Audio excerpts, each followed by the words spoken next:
Friends, good morning. स्वागत है आप सभी का हमारे यूट्यूब चैनल लर्नर्स क्लासेस में। फ्रेंड्स, आज की वीडियो में हम बात करेंगे दक्षिण भारत के इतिहास की। वैसे तो फ्रेंड्स, दक्षिण भारत का इतिहास जो रहा है ये बहुत ही कॉम्प्लिकेटेड रहा है, लेकिन आज की वीडियो में हम इसको बहुत ही आसान भाषा में समझने का प्रयास करेंगे।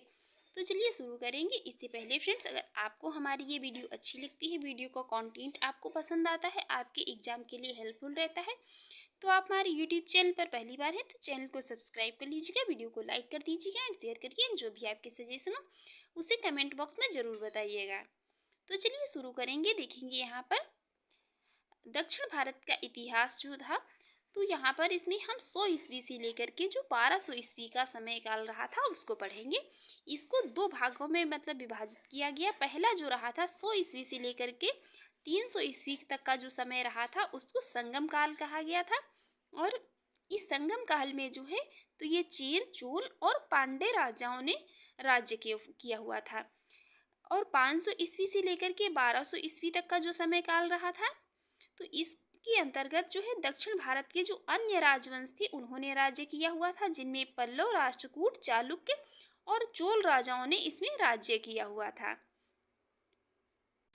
सो फ्रेंड्स, आज की वीडियो में हम यहाँ पर पढ़ेंगे क्या है, संगम काल को। आज की वीडियो में हम संगम काल को पढ़ेंगे, जिसके अंतर्गत चेर, चोल और पांड्य राजाओं ने राज्य किया हुआ था। तो चलिए देखते हैं यहाँ पर संगम काल को। संगम जो है तो ये संस्कृत भाषा का एक शब्द है। संगम संस्कृत भाषा का एक शब्द है जिसका अर्थ है सभा। संगम काल का समय काल जो है तो ये 100 ईस्वी से लेकर के 300 ईस्वी के मध्य माना जाता है। संगम संस्कृत भाषा का एक शब्द है, इसका अर्थ जो है ये होता है सभा। और इसका जो समय काल रहा था तो ये समय काल इसका जो है इम्पोर्टेंट है, पूछा जा सकता है। इनका समय काल रहा था तो ये 100 ईस्वी से लेकर के 300 ईस्वी के मध्य। प्राचीन काल में ये तमिल कवियों के द्वारा जो है ये सभाओं का आयोजन किया जाता था। प्राचीन काल में ये तमिल कवि जो होते थे तो इनके द्वारा सभाओं का आयोजन किया जाता था। और इन्हीं कवियों द्वारा जो है इन्हीं सभा में कई ये तमिल साहित्य की रचना की गई थी। इन्हीं तमिल साहित्य को क्या ये संगम साहित्य भी कहा जाता है। जो तमिल कवि होते थे इनके द्वारा सभाओं का आयोजन किया जाता था और इन्हीं सभाओं में जो है तमिल साहित्य की कई मतलब कवि वहाँ पर इकट्ठा होते थे और वहीं पर ये उन्हीं पर सभा में ये तमिल साहित्य की रचना की जाती थी। और इसी तमिल साहित्य जो है इसी को संगम साहित्य भी कहा गया है।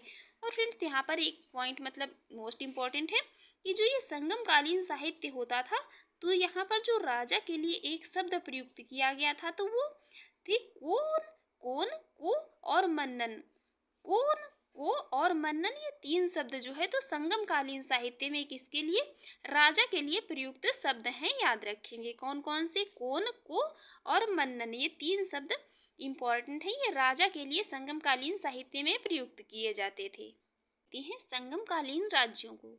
संगम कालीन ये जो संगम काल के तीनों राज्य थे, संगम काल के जो तीनों राज्य थे चेर, चोल और पांड्य, तो ये कृष्णा नदी के दक्षिण में स्थित थे।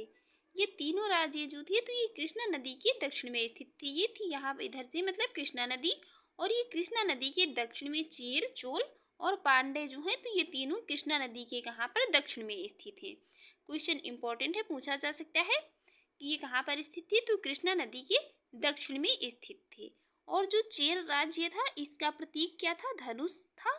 और चोल जो था तो इसका क्या था, इसका प्रतीक चिन्ह जो था बाघ था।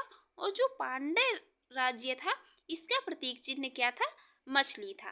तो चलिए अब हम सबसे पहले पढ़ेंगे यहाँ पर किसको, चेर राज्य वंश को। चेर राज्य जो है तो ये केरल का प्राचीन नाम जो क्या था, केरल जो है वर्तमान में केरल राज्य, इसी का प्राचीन नाम क्या था, इसी का प्राचीन नाम जो है ये चेर था। और चेर जो राज्य था तो इसका प्रतीक चिन्ह इम्पोर्टेंट है, इसका प्रतीक चिन्ह जो क्या था तो ये धनुष था। केरल का प्राचीन नाम चेर था और धनुष इनका प्रतीक चिन्ह था। चेर वंश के जो सबसे प्रतापी राजा थे उनका नाम था क्या, सेनगुट्टवन। चेर वंश का सबसे जो प्रतापी शासक थी या राजा कुछ भी कह लीजिए वो थे सेनगुट्टवन नाम था। इन्हें लाल चेर के नाम से भी जाना जाता था। नेक्स्ट है फैक्ट, यहाँ पर चेर राज्य की एक और प्रसिद्ध राजा थे जिनका नाम क्या था, आदिगेमान। और जो ये आदिगेमान राजा थे, इन्होंने गन्ने की खेती की शुरुआत की थी। ये फैक्ट इम्पोर्टेंट है, पूछा जा सकता है कि संगम काल में जो है तो गन्ने की खेती की शुरुआत किसने की थी।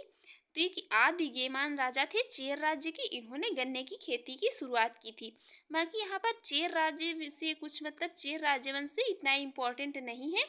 चोल राजवंश जो और पांड्य राजवंश जो है तो यहाँ पर मोस्ट इम्पोर्टेंट है। चलिए देखते हैं अब यहाँ पर नेक्स्ट नेक्स्ट है चोल राज्यवंश। चोल राज्यवंश दक्षिण भारत के इतिहास में चोल वंश जो था तो ये बहुत प्रसिद्ध था। दक्षिण भारत का जो इतिहास रहा था तो इसमें जो ये चोल राज्यवंश था तो ये बहुत प्रसिद्ध रहा था। तीसरी शताब्दी के बाद ये पांडे के कारण जो है इनका पतन हो गया था।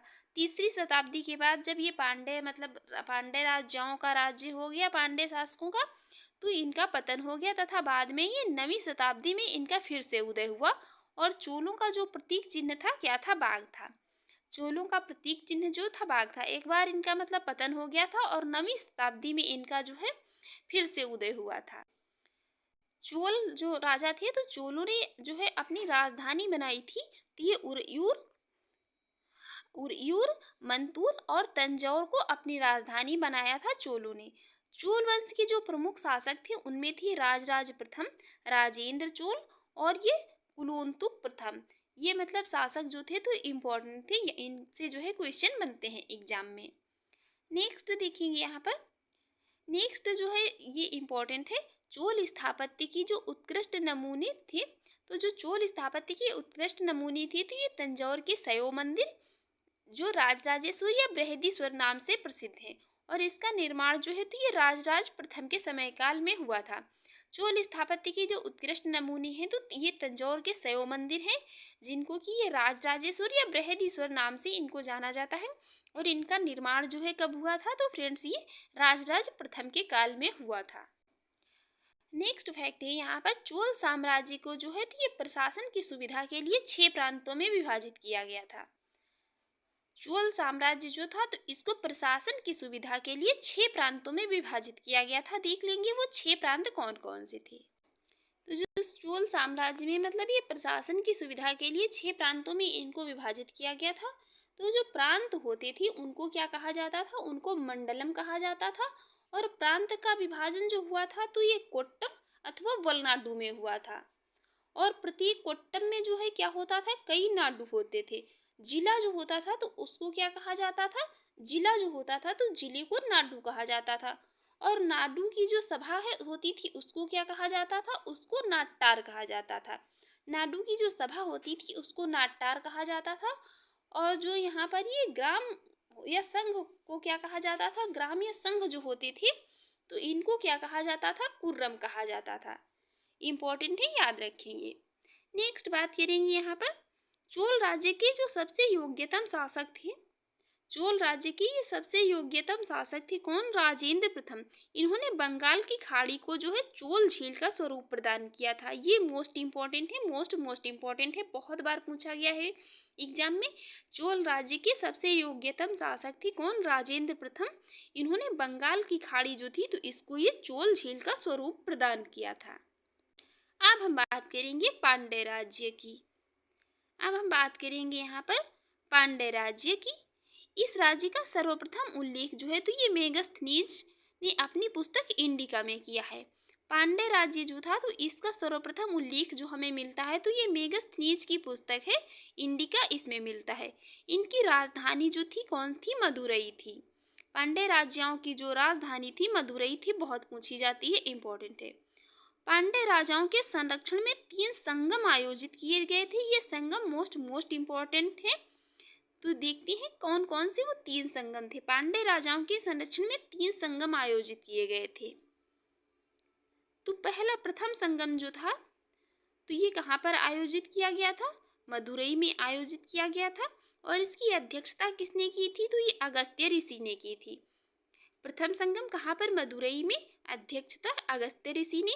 दूसरा कहाँ पर, ये कपटपुरम में, और इसकी अध्यक्षता जो है तो ये अगस्त्य ऋषि तथा ये तोलकापियर ने की थी। तृतीय संगम जो आयोजित किया गया था तो ये भी मदुरई में, और इसकी अध्यक्षता की थी किसने? नक्कीरर ने। तो याद रखेंगे ये मोस्ट इम्पोर्टेंट है, तीनों संगम यहाँ पर जो है मोस्ट इम्पोर्टेंट है।